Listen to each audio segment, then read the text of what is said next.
Ridge Creek High was ancient, a place where history felt heavy in the air. But the real legend, the real nightmare, wasn't in the dusty classrooms or the echoing hallways. It was in the courtyard, where a massive 500-year-old maple tree stood watch. Students swore it, whispered at night, its leaves rustling with secrets older than the school itself. But Jake, he just rolled his eyes. He called it just creepy tree nonsense.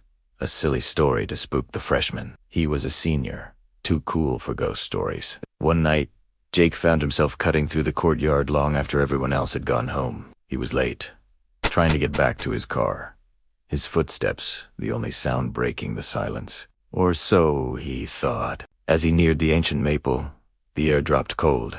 A sudden, unnatural chill that made the hairs on his arms stand up. The leaves began to rustle, but this wasn't the wind. It was a whisper, crisp and clear, and it felt like the words were slithering right into his ear, talking about him. He stopped, his heart starting to hammer against his ribs. He looked up at the massive trunk, and that's when he saw it.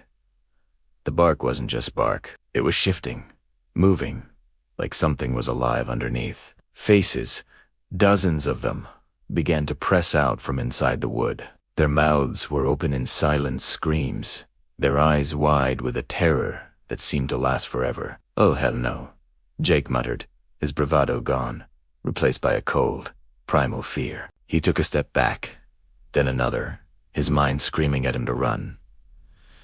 But it was too late. With a sound like cracking bones, thick, gnarled roots burst from the ground around him. One shot out like a whip, wrapping tight around his ankle. He cried out as it yanked him off his feet, dragging him across the cold stone courtyard, pulling him closer and closer to the groaning trunk. As he clawed desperately at the ground, a deep, ancient voice rumbled, not through the air, but inside his head. It felt like the earth itself was speaking. Another one for the rings. The other faces in the bark seemed to watch as he was pulled into the darkness of the tree. By morning, the sun was shining, the birds were singing, and students were walking through the courtyard, same as any other day.